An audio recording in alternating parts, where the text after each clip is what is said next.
वन्देऽहं श्रीगुरुयुतपदं श्रीगुरुवैष्णवांशं श्रीरूपं साग्रजातं सद्गुणनिधानं तं सजीवं सावधूतं सावधूतं परिजनसहितं श्रीकृष्णचैतन्यदेवं श्रीराधाकृष्णपादान् सगणललिता श्रीविशाखान्वितांश्च। हे कृष्ण करुणा सिंधु दीनबंधु जगतपते गोपेश गोपिकांत राधाकांत नमस्ते तप्त कंचन गौरांगी राधे विघ्नेश्वरी विश्वानुसुते देवी प्रणमामि हरिप्रिय वंशाकल्पतरुभ्यश्च कृपा सिंधु पतितानां पावनेभ्यो वैष्णवेभ्यो नमो नमः। जय श्री कृष्ण चैतन्य प्रभु नित्यानंद श्री शिवासादि गौर वृंदा। हरे कृष्ण कृष्ण कृष्ण हरे हरे हरे राम राम राम हरे कृष्ण। आज हम श्रील प्रभुपाद लीलामृत प्रकरण 3 एक बहुत अच्छे साधु स्वभाव वाले पुरुष के बारे में पढ़ रहे हैं। अभी दोनों युवक बैठने को ही थे कि औपचारिक प्रारंभिक वार्तालाप आरंभ होने से पहले ही शील भक्ति सिद्धांत झट से बोले, आप शिक्षित नवयुवक हैं, आप चैतन्य महाप्रभु के संदेश का प्रचार विश्व भर में क्यों नहीं करते? अभय ने जो कुछ सुना उस पर विश्वास करना उनके लिए कठिन हो गया। अभी उनके बीच विचारों का आदान प्रदान भी नहीं हुआ कि यह साधु उन्हें बताने लगा कि उन्हें क्या करना चाहिए। शील भक्ति सिद्धांत सरस्वती के सामने बैठे अभय अपनी बुद्धि का सहारा लेते हुए उनके विषय में अपनी स्पष्ट धारणा बनाने लगे थे। लेकिन इस बीच उस व्यक्ति ने उन्हें बताया कि उन्हें प्रचारक बनकर सारे विश्व में घूमना चाहिए। अभय पर तत्क्षण प्रभाव हुआ, लेकिन वे अपना बौद्धिक संशय छोड़ने को तैयार नहीं थे। जो भी हो, साधु ने जो कुछ कहा था उसमें पूर्वानुमान थे। अभय ने अपनी वेशभूषा से अपने को गांधीवाद गांधीवादी बता दिया था और उनके मन में आया था कि वे वाद विवाद शुरू करें।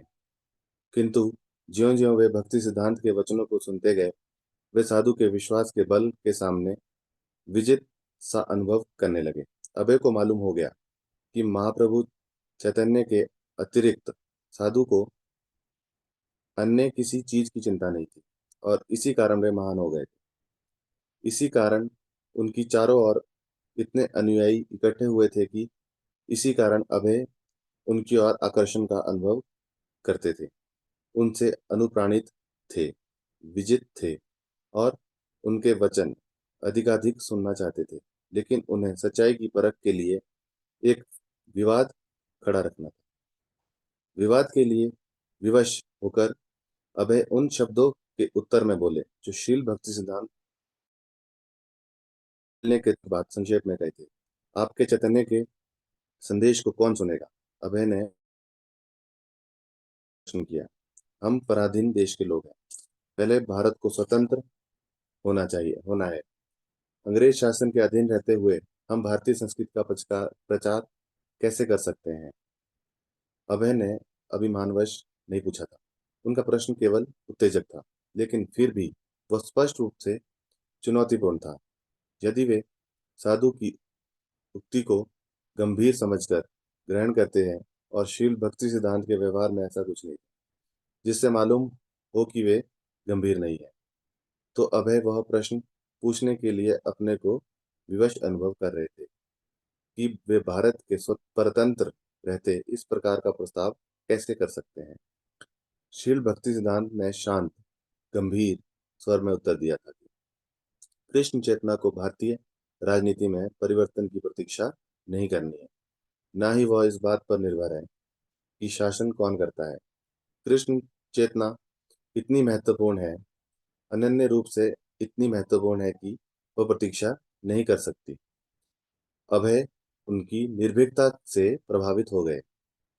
वे इसी बात वे ऐसी बात कैसे कह सकते थे? उट, उल्ट डंक की उस छोटी छत के अतिरिक्त समस्त भारत में खलबली थी और सारा देश अभय के तर्क का समर्थन करता लग रहा था। बंगाल के बहुत से प्रसिद्ध नेता, बहुत से संत, स्वयं गांधी जी, शिक्षित और आध्यात्मिक विचार के लोग सभी वही प्रश्न करते जो अभय ने किया। इस साधु की प्रसंगिता को चुनौती देते हुए इतने पर भी वे हर व्यक्ति को नकार रहे थे, मानो किसी का कोई महत्व ही ना हो। शील भक्ति सिद्धांत कहते रहे। एक शक्ति का शासन हो अथवा दूसरी का, यह अस्थायी परिस्थिति है, किंतु शाश्वत वास्तविकता कृष्ण चेतना और वास्तविक सत्ता आत्मा है। इसीलिए मनुष्य कृत कोई भी राजनीतिक व्यवस्था मानवता की वास्तव में सहायता नहीं कर सकती। वैदिक धर्मशास्त्रों को यही निर्णय है और आध्यात्मिक गुरुओं ने यही कहा है। यद्यपि हर व्यक्ति भगवान का शाश्वत सेवक है, किंतु जब वह अपने को अस्थायी शरीर समझने लगता है और अपने राष्ट्र को आराध्य मानता है, तब वह भ्रांति में पड़ जाता है। विश्व के राजनीतिक आंदोलनों के नेता और उनके अनुगामी, जिसमें स्वराज का आंदोलन भी शामिल है, मात्र इसी प्रकार की भ्रांति पैदा कर रहे हैं। वास्तविक कल्याण कार्य का उद्देश्य, चाहे वह व्यक्तिगत हो, सामाजिक हो या राजनीतिक हो, मनुष्य को दूसरे जन्म के लिए तैयार करना और श्री भगवान के साथ उनके शाश्वत संबंध को पुनः स्थापित करना होना चाहिए। शील भक्ति सिद्धांत सरस्वती इन विचारों को अपने लेखों में कई बार पहले व्यक्त कर चुके थे। चैतन्य महाप्रभु और उनके भक्तों जैसे उच्चतम श्रेणी के कल्याण करता न हुए न होंगे।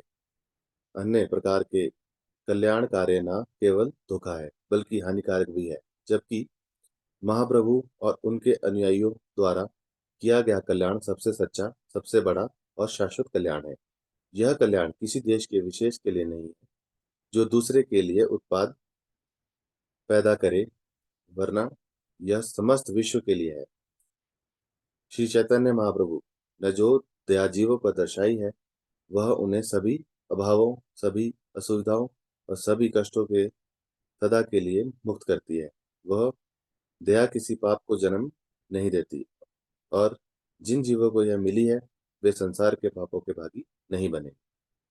जब अभय ध्यानपूर्वक शील भक्ति सिद्धांत सरस्वती के तर्कों को सुन रहे थे, तो उन्हें एक बंगाली कवि का स्मरण आ रहा था, जिसने लिखा है कि भारत से कम उन्नत सभ्यता वाले देश जैसे चीन और जापान भी स्वतंत्र है, जबकि भारत राजनीतिक उत्पीड़न के अंतर्गत परिश्रम कर रहा है। अभय को राष्ट्रीयता के दर्शन का भली-भांति ज्ञान, जो इस बात पर बल देता था कि भारत को सबसे पहले स्वतंत्र होना है। भारतीय जनता का उत- उत्पीड़न एक वास्तविकता थी।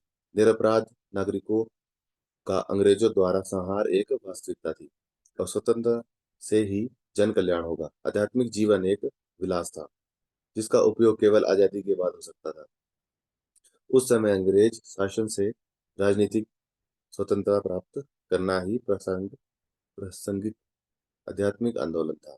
जनता का पक्ष ही स्वयं में भगवान था।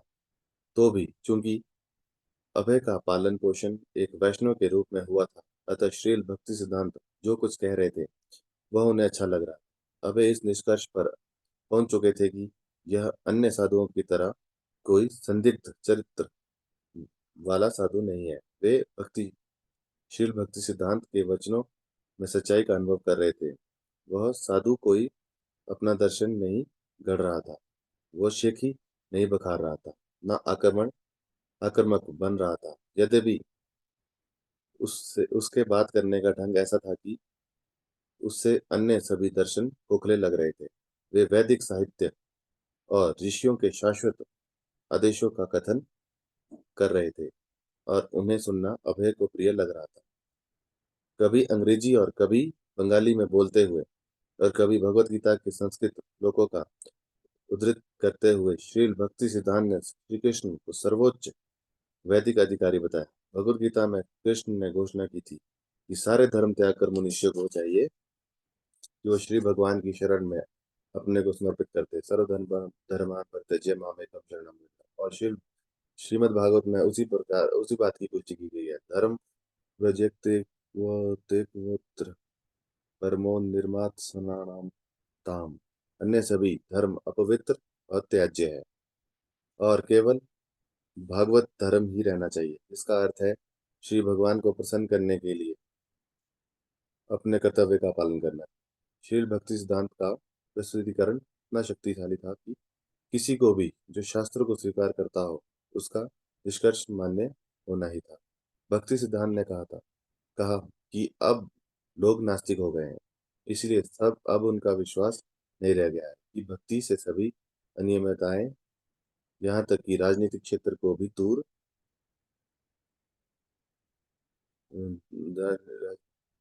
क्षेत्र की भी दूर हो जाती है। आगे बोलते हुए उन्होंने ऐसे सभी लोगों की आलोचना की जो आत्मा के विषय में अनजान है किंतु फिर भी नेता का दावा करते हैं। उन्होंने ऐसे समकालीन नेताओं के नाम भी लिए जो और उनकी विफलताएं बताई। अमर्त्य आत्मा, कृष्ण से उसके संबंध और भक्ति के विषय में लोगों को शिक्षित बनाकर मानवता का अधिक से अधिक कल्याण करने की तात्कालिक आवश्यकता पर उन्होंने बल दिया। अभय को भगवान श्री कृष्ण की आराधना या भगवत गीता में उनके उपदेश भूले नहीं थे और उनका परिवार भगवान चैतन्य महाप्रभु की पूजा हमेशा से करता है।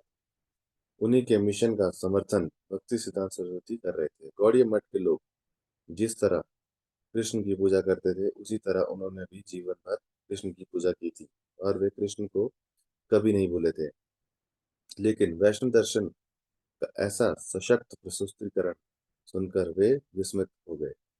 पढ़ाई, विवाह, राष्ट्रीय आंदोलन और अन्य मामलों में लिप्त होते हुए भी वे कृष्ण को कभी नहीं भूले थे किंतु भक्ति सिद्धांत सरस्वती अब उनमें उनकी मूल कृष्ण चेतना को जगा रहे थे और इस आध्यात्मिक गुरु के वचनों को सुनकर वे न केवल श्री कृष्ण का स्मरण कर रहे थे वरन अपने में कृष्ण चेतना को हजारों गुना लाखों गुना समृद्ध अनुभव कर रहे थे।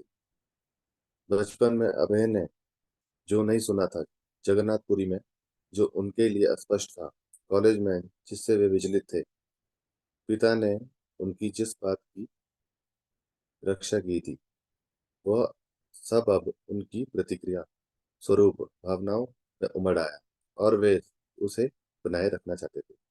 वे पराजित अनुभव करने लगे लेकिन यह उन्हें पसंद आया। अचानक उन्हें अनुभूति हुई कि वे कभी पहले पराजित नहीं हुए थे परंतु इस पराजय में कोई हानि नहीं थी।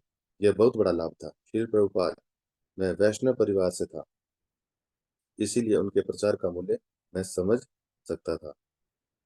बात तो वे हर एक से करते थे लेकिन मुझमें उन्होंने कुछ विशेष पाया और उनके तर्क और उनकी प्रस्तुतिकरण शैली में मेरा विश्वास जम गया। मैं विस्मय से अत्यंत अभिभूत था और मेरी समझ में बात आ गई। यह एक उपयुक्त व्यक्ति है जो वास्तविक धार्मिक विचार दे सकता है। देर हो गई। अभय और नरेन को उनसे बात करने करते 2 घंटे हो गए थे। एक ब्रह्मचारी ने उनकी खुली हथेली पर कुछ प्रसाद रखा और वे कृतज्ञता पूर्वक उठे और अनुमति लेकर चले गए। वे सीढ़ी से नीचे उतरकर सड़क पर आ गए थे। रात अंधेरी थी, इधर उधर बत्तियां जल रही थी और कुछ दुकानें खुली थी। अभय ने बड़े संतोष के साथ उस सब पर विचार किया और जिससे उन्होंने अभी सुना था। शील भक्ति सिद्धांत की इस व्याख्या का कि स्वतंत्रता का आंदोलन अस्थायी और अधूरा प्रयोजन अभय पर गहरा प्रभाव पड़ा। उन्होंने अनुभव किया कि वे राष्ट्रवादी कम और भक्ति सिद्धांत सरस्वती के अनुयायी अधिक। उन्होंने यह उन्हें यह विचार भी आया कि अच्छा होता यदि उनका विवाह ना हो। यह महान व्यक्ति उनसे प्रचार करने को कह रहा था। वे तुरंत इसे मान लेते किंतु उनका विवाह हो चुका था और परिवार का त्याग करना अन्याय होगा। आश्रम से जाते हुए नरेन अपने मित्र की ओर मुड़े। तो अभय, तुम्हारी धारणा क्या है? उनके विषय में तुम्हारे विचार क्या है? वे अद्भुत है, अभय ने उत्तर दिया। भगवान चैतन्य का संदेश एक बहुत बड़े निपुण व्यक्ति के हाथों में है। शिल प्रभुपाद, मैंने तुरंत उन्हें अपना आध्यात्मिक गुरु स्वीकार कर लिया। औपचारिक रूप में नहीं किंतु अपने हृदय में।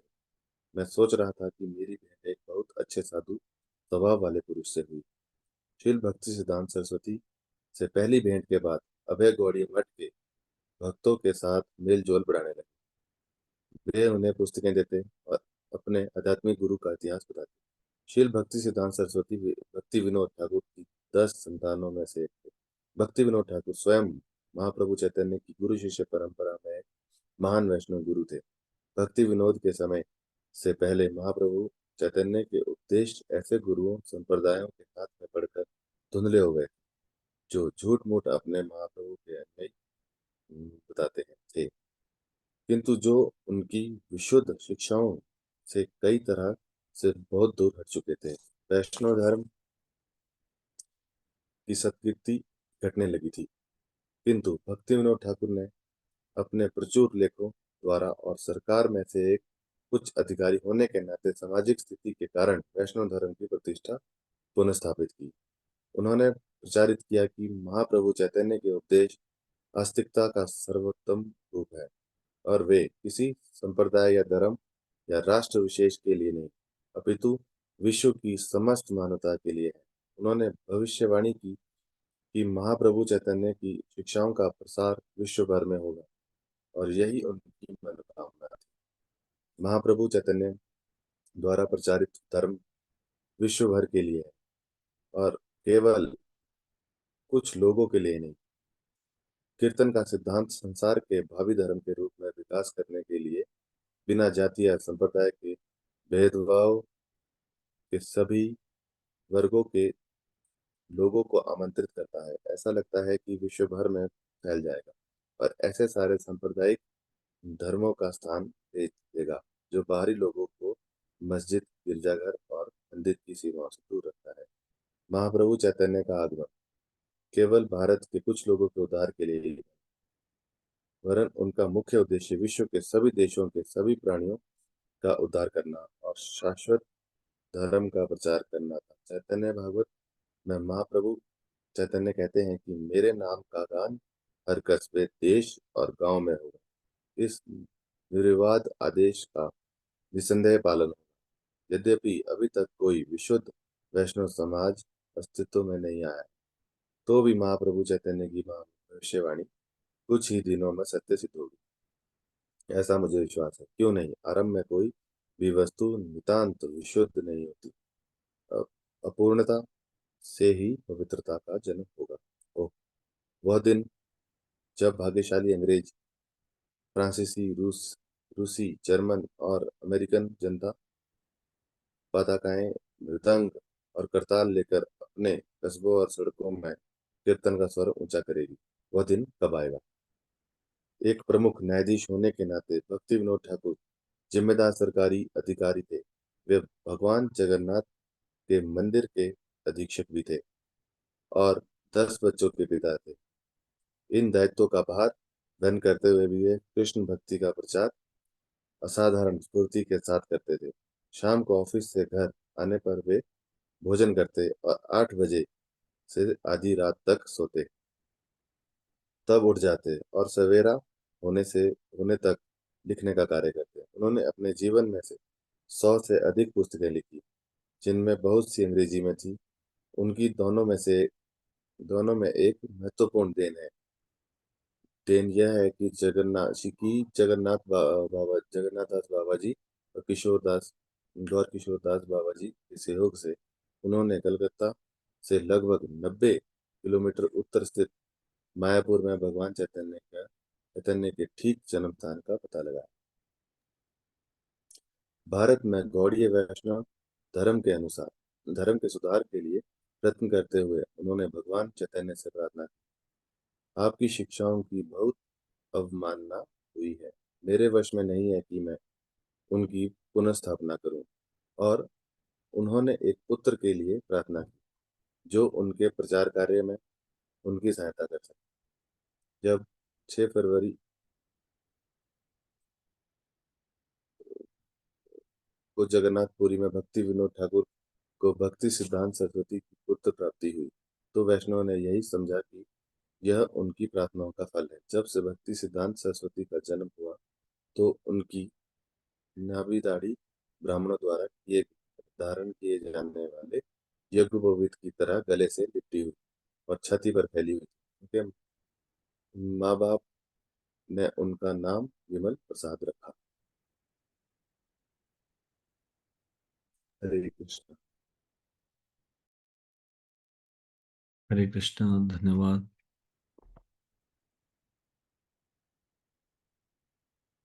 तो अभी हम लोग आज के लेक्चर से क्विज तो ध्यान से प्रश्न को सुनिएगा और हाथ खड़ा कीजिएगा। शिल भक्ति सिद्धांत सरस्वती ने अभय और नरेंद्र से पहली बार क्या कहा? कृपया हाथ खड़ा कीजिए। शिल भक्ति सिद्धांत सरस्वती ने अभय और नरेंद्र से पहली बार क्या कहा? रीतिका शर्मा माता जी। हरे कृष्ण प्रभु जी, दंडवत प्रणाम। अ, प्रभु जी, उन्होंने कहा कि आप लोग पढ़े लिखे लगते हो, तो आपको चैतन्य महाप्रभु जी की शिक्षाओं का सब जगह प्रचार प्रसार करना चाहिए। क्षमा करना प्रभु जी, गलत हुआ तो। कष्टों से मत दिलाते हैं जब। ठीक है। हम्म। आप शिक्षित नवयुवक हैं। आप चैतन्य महाप्रभु के संदेश का प्रचार विश्व भर में क्यों नहीं करते? ठीक है, धन्यवाद। दूसरा प्रश्न, इसका अभय पर क्या प्रभाव पड़ा? रीना त्रिवेदी माता जी। हरे कृष्ण प्रभु जी, दंडवत प्रणाम। हरे कृष्ण प्रणाम।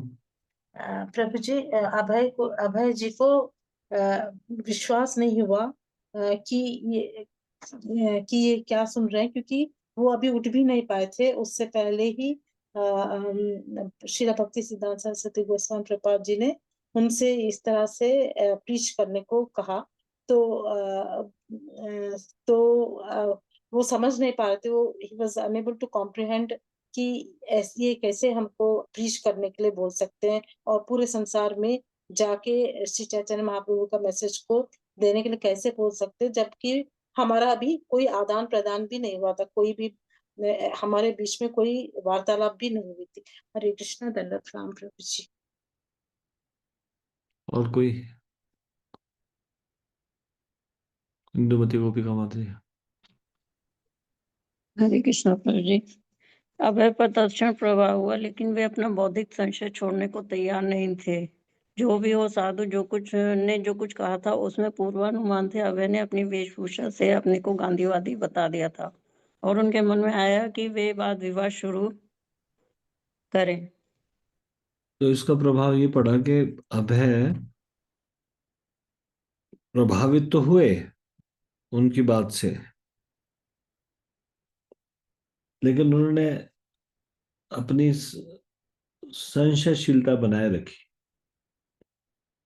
संशय को छोड़ने के लिए तैयार नहीं थे।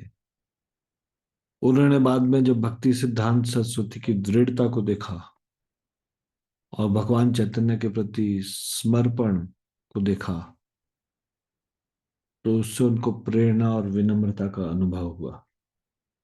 हालांकि शुरू में बहुत ज्यादा विनम्रता नहीं थी, क्योंकि वो अपना संशय बनाए रखे हुए थे उनके प्रति। लेकिन जैसे जैसे भक्ति सिद्धांत के वचनों को सुनते गए, हम्म, और उन्होंने देखा कि he is very very dedicated towards Chaitanya Mahaprabhu, hmm, और चैतन्य महाप्रभु के प्रति समर्पण और उनका डिटर्मिनेशन, तो इससे उनके अंदर असर हुआ। ठीक है, थर्ड क्वेश्चन। अभय ने शील भक्ति सिद्धांत सरस्वती के कथन के जवाब में कौन सा मुख्य तर्क दिया? अभय ने शील भक्ति सिद्धांत सरस्वती के कथन के जवाब में कौन सा मुख्य तर्क दिया? पुष्पा जोशी माता जी।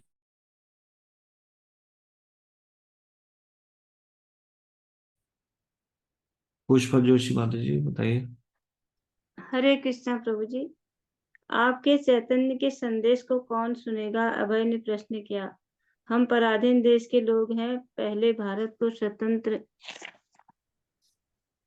होना है। अंग्रेजी शासन से अधीन रहते हुए हम भारतीय संस्कृति का प्रचार कैसे कर सकते हैं?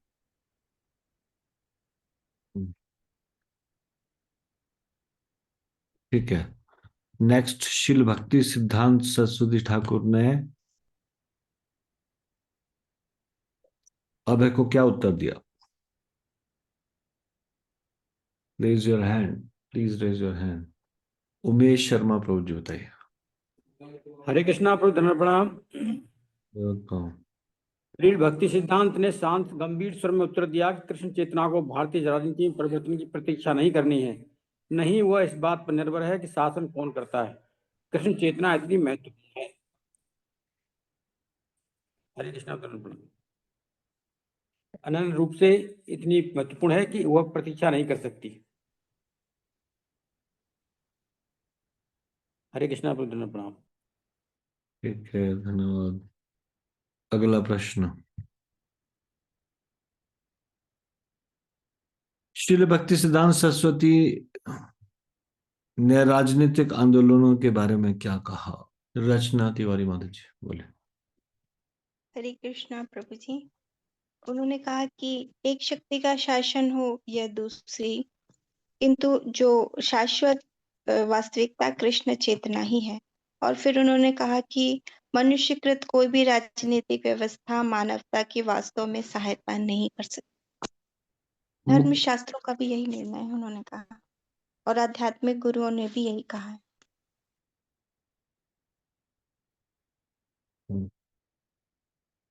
देखो, अभय का तर्क ये था ना शुरू में कि हम तो परतंत्र देश है, पहले हमको स्वतंत्र होना पड़े चाहिए। ब्रिटिश शासन के अधीन रहते हुए हम भारतीय संस्कृति को कैसे फैला सकते हैं? तो उनको समझाने के लिए ये चीज कि पहले ये जरूरी नहीं है कि हम को स्वतंत्रता होना पड़ेगा। हम्म हाँ, उन्होंने ये कहा कि पहले क्या कृष्ण चेतना के बारे में कि वो इतनी महत्वपूर्ण है, किसी चीज का वेट नहीं कर सकते, है ना। लेकिन फिर राजनीतिक आंदोलनों के बारे में कुछ कहा, राजनीतिक आंदोलनों के बारे में। हम्म, ठीक है, जो आपने बताया वो सही है। एक शक्ति का शासन हो अथवा दूसरी का, यह अस्थायी परिस्थिति है।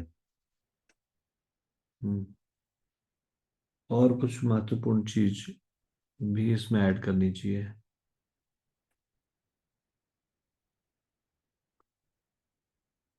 रीना त्रिवेदी माता जी। हरे कृष्ण प्रभु जी, दंड प्रणाम।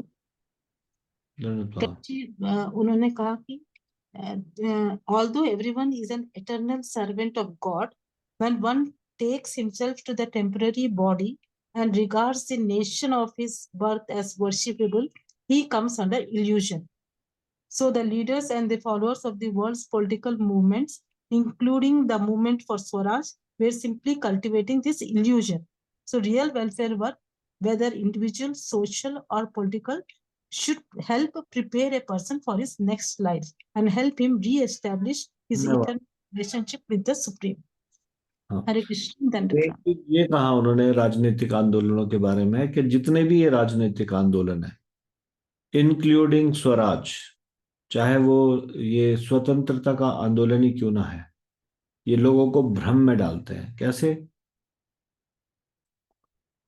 राष्ट्र को प्रमुख मानते हैं, शरीर को प्रमुख मानते हैं, तब वो भ्रांति में पड़ जाता है वो व्यक्ति। तो ये राजनीतिक आंदोलन क्या है? ये राजनीतिक आंदोलन लोगों को भ्रम में डाल देते हैं, भ्रांति भ्रांति में डाल देते हैं, क्योंकि उससे क्या होता है, हम शरीर और राष्ट्र को प्रमुख मानना शुरू कर देते हैं। ठीक है, नेक्स्ट।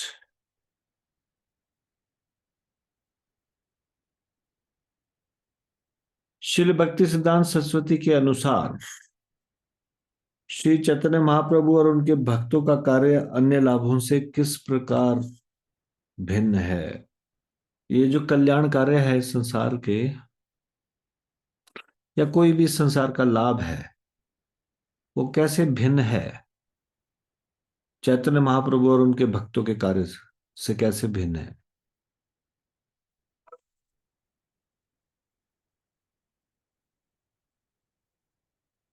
उमेश शर्मा प्रभु जी समझाइए। हरे कृष्णा प्रभु, धन्यवाद प्रणाम। धन्यवाद। चैतन्य महाप्रभु और उनके भक्तों जैसे उत्तम श्रेणी के कल्याणकर्ता न हुए और न होंगे। अन्य प्रकार के कल्याण कार्य न केवल धोखा है बल्कि हानिकारक भी हैं। जब महाप्रभु और उनके अनुयायियों द्वारा किया कल्याण सबसे सच्चा, सबसे बड़ा और शाश्वत कल्याण है।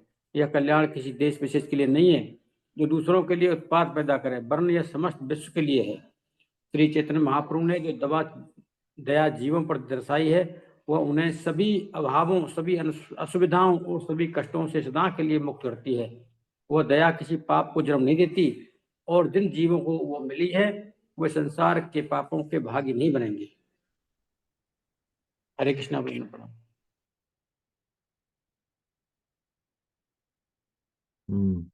तो इस संसार के जो अन्य लाभ है वो क्या है? धोखा है और हानिकारक भी है।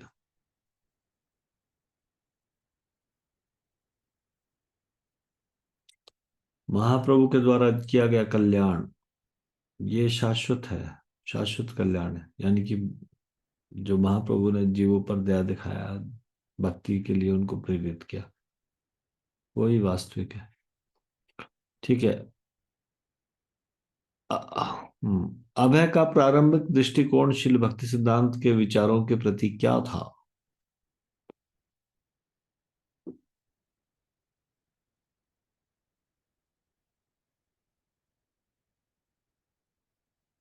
मेरा पहला प्रश्न है ये कि प्रारंभिक दृष्टिकोण क्या था शील भक्ति सिद्धांत के विचारों के प्रति, और भक्ति सिद्धांत के विचार सुनने के बाद फिर क्या हो गया? रेवती प्रेयसी माता जी। यस माता जी, बताइए। हरे कृष्णा प्रभु जी, दंडवत प्रणाम। श्रील भक्ति सिद्धांत सरस्वती से पहली भेंट के बाद अभय गौड़िया मठ के भक्तों के साथ मेलजोल बढ़ाने लगे। वे उन्हें पुस्तकें देते और अपने आध्यात्मिक गुरु का इतिहास बताते। यहाँ रुक जाइए। उनके बाद क्या हो गया ये नहीं, पहले क्या विचार था उनका भक्ति सिद्धांत जी के विचारों के प्रति? जो भक्ति सिद्धांत सरस्वती ठाकुर कह रहे थे, जब उन्होंने पहले सुना तो उनका प्रारंभिक दृष्टिकोण क्या था और बाद में फिर क्या हो गया? रीना त्रिवेदी माता जी। हरे कृष्ण प्रभु जी, दंडवत। सॉरी अगर गलत हो तो प्रभु जी। प्रभु जी, उनका प्रारंभिक तो ये विचार था कि पहले देश आजाद होना है, और जब तक देश आजाद नहीं होगा तब तक हम अपने मतलब हम इंडियन कल्चर को कैसे बढ़ा सकते हैं, कौन हमारी बात सुनेगा। क्योंकि मुख्य तो ये है कि मतलब दिस इज एन लग्जरी, मतलब this is an luxury. Very good, very good. यही है। पहले वो सोचते थे कि सबसे पहले राष्ट्रीय स्वतंत्रता आनी चाहिए, स्वतंत्रता के बाद ही आध्यात्मिकता संभव है। ये था उनका इनिशियल। अभय का प्रारंभिक दृष्टिकोण था कि राष्ट्रीय स्वतंत्रता पहले होनी चाहिए, बाद में फिर आध्यात्मिकता के बारे में सोचेंगे। लेकिन उनके सुनने के बाद क्या हो गया?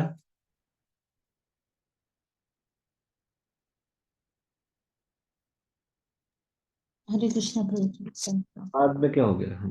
और बाद में ये हो गया कि प्रभु जी वो उन्हें he became convinced, Abhay Charan ji became convinced about the argument presented by Srila Bhakti Siddhanta Saraswati Goswami Prabhupada, and was wonderstruck, and he मतलब मन में ही उन्हें अपना he पहले here is the proper person who can give us a real religious idea। इस conception में आके फिर उन्होंने मन में अपना गुरु मान लिया था प्रभु जी। हरे कृष्णा। दंडवत। बाद में जब उनकी बात सुनी तो उनको लगा कि ये साधु कोई अपना दर्शन नहीं कर रहा, कोई शेख ही नहीं बगाड़ रहा, ये तो और वैदिक साहित्य और ऋषियों के शाश्वत आदेशों का कथन कर रहे हैं। और अभय को उनको सुनना बहुत प्रिय लग रहा था। अभय को लग रहा था कि उन श्री भक्ति सिद्धांत सरस्वती के वचनों में सच्चाई है, वो सच्चाई का अनुभव कर रहे थे। अन्य साधुओं की तरह ये कोई संदिग्ध चरित्र वाला साधु नहीं है।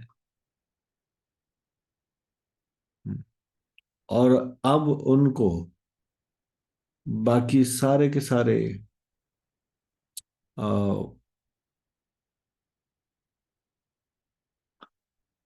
जो दर्शन है वो खोखले लग रहे थे।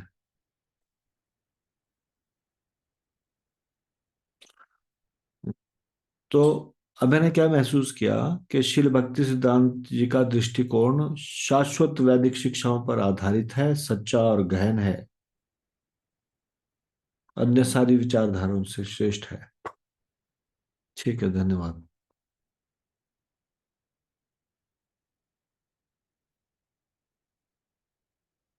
Next question. अपना हाथ नीचे कर लिया कीजिए। जैसे ही क्वेश्चन खत्म हो तो आपको खुद से ध्यान रख के हाथ नीचे कर देना। शिल भक्ति सिद्धांत ने भगवत गीता से कौन सा मुख्य संदेश दिया? उन्होंने कुछ भगवत गीता से बोला ना, अभी हमने पढ़ा।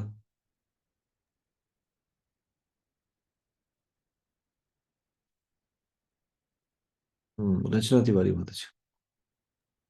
हरे कृष्ण प्रभु जी, उन्होंने कहा सर्वधर्मान परित्यज्य माम एकम शरणम व्रज, सारे धर्म का परित्याग करके मेरी शरण में आओ, ऐसा उन्होंने बताया। ठीक है, वेरी गुड। अबे पर शिल भक्ति सिद्धांत की शिक्षा का क्या प्रभाव पड़ा? रीना त्रिवेदी माता जी। हरे कृष्ण। उनके ऊपर इस तरह से प्रभाव पड़ा कि उन्होंने उनको अपना स्पिरिचुअल मास्टर बना लिया मन में, और फिर वो अक्सर ही गौड़िया मत के डिवोटी से मिलने लगे और जानकारी लेने लगे अपने गुरु महाराज के बारे में। उन्होंने ये भी महसूस किया अपने गुरु के वचनों को सुनकर कि वे कृष्ण को स्मरण कर रहे थे, ना केवल कृष्ण को स्मरण कर रहे थे बल्कि कृष्ण चेतना हजारों लाखों गुणा बढ़ गई उनकी। ऐसा उन्होंने महसूस किया। किसने? अभय ने। और उन्होंने कभी पहले पराजित नहीं हुए थे, लेकिन ये जो अभी पराजय हुई उनकी उनके गुरु से, तो इससे बहुत बड़ा लाभ हुआ, कोई हानि नहीं हुई। अभय ने क्यों सोचा कि वह तुरंत प्रचार में शामिल नहीं हो सकते? बताइए, अभय ने क्यों सोचा कि वो तुरंत प्रचार। हाथ खड़ा कीजिए। सीता सेवा देवी माता जी। हरे कृष्ण प्रभु जी, उन्होंने वे तुरंत मान लेते, किंतु उनका विवाह हो चुका था और विवाह परिवार का त्याग करना न्याय होगा, उन्होंने सोचा। हाँ, धन्यवाद, सही है।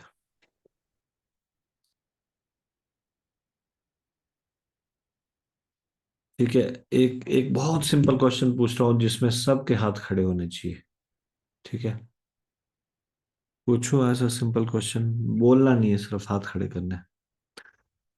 ये किसने कहा मेरे नाम का गान हर कस्बे हर देश और गांव में होगा?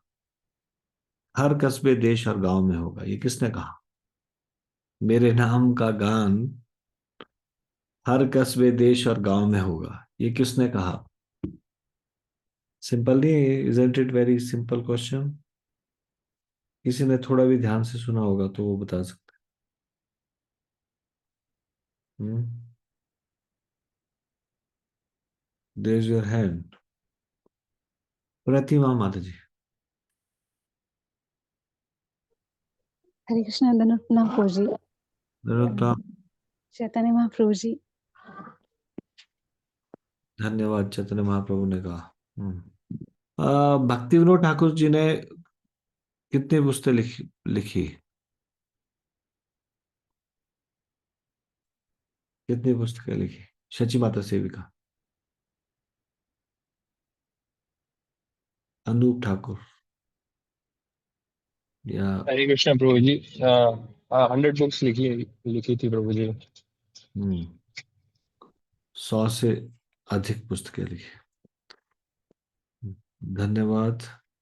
आप सब लोगों का बहुत बहुत धन्यवाद।